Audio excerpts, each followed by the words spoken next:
Hello, friends. This is Dave Hurwitz, executive editor at ClassicsToday.com and managing director of Tinnitus Classics. Yes, it's that time again for the next release in Tinnitus Classics' special series of musicological reconstructions of not quite complete masterpieces by the great composers. And today we are featuring Debussy's The Afternoon of a Faun. Now, I hear what you're saying. You're saying, wait a minute, Debussy wrote The Afternoon of a Faun. But no, he did not. He wrote the Prelude to The Afternoon of a Faun.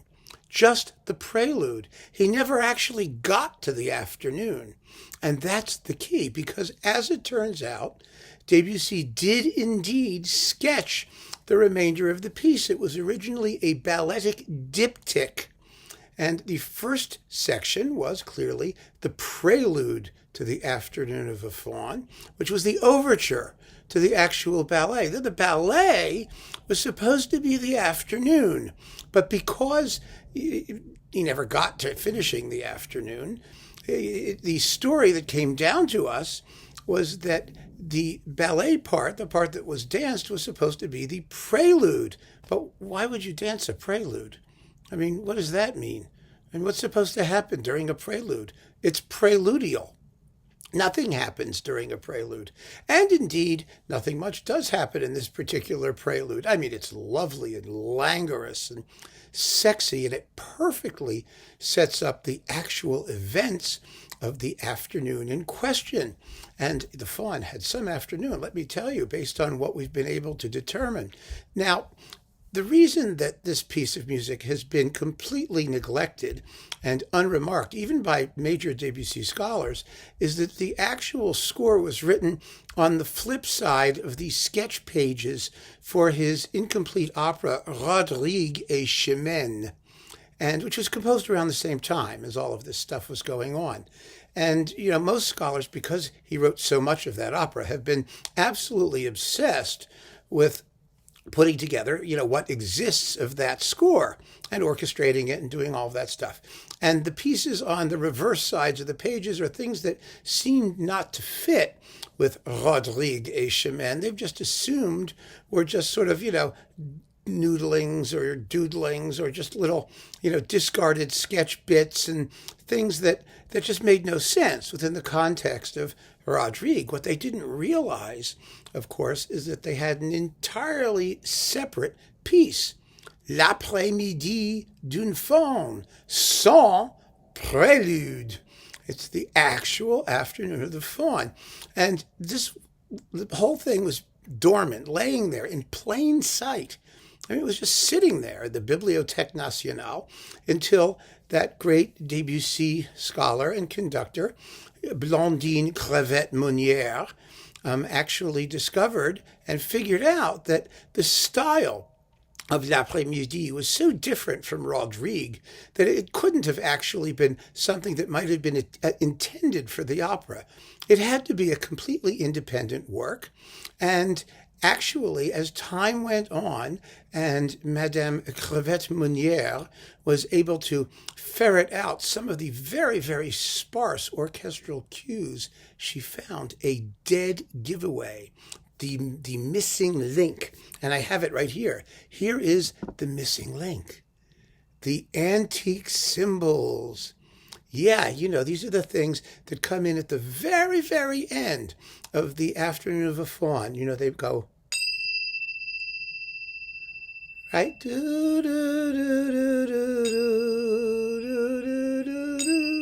Actually, there's two pairs of them, one high, one low. I just brought one of them here, one set.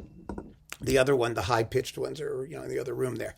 But you get the point, because the two works had in common this incredibly poetic use of antique cymbals.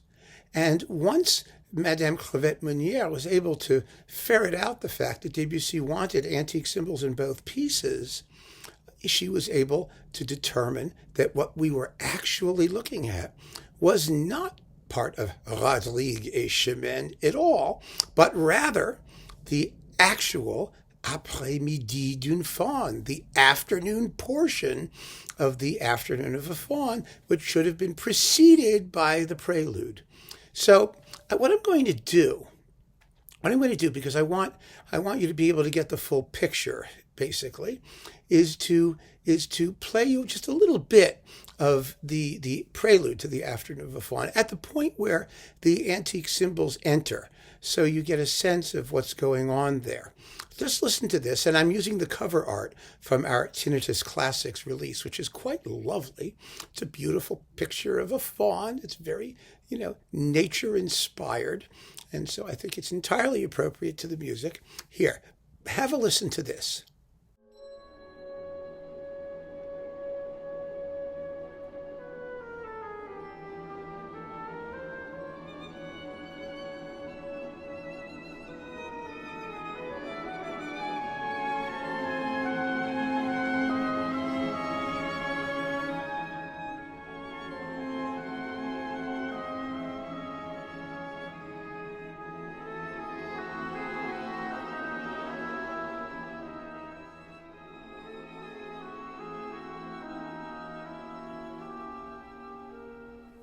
Now, our recording, Madame Crévètte-Meuniere is the conductor as well, includes the prelude, because you can't listen to the afternoon without the prelude, right?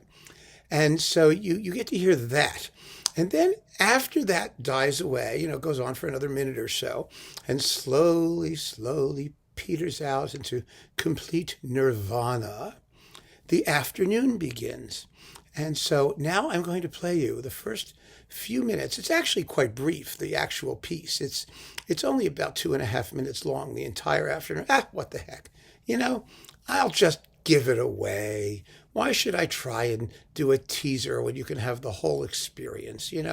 I'm just feeling generous today, and I think that Tinnitus Classics can afford to let you have the entire work, because it's going to cause such a revolution in the history of music that I'm not worried about things like profitability. Although I do have to pay Madame Crévètte-Meuniere. We'll have to figure that out somehow. Anyway, just listen to the actual Afternoon of a Faun, what happened after the prelude.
There it is, you see?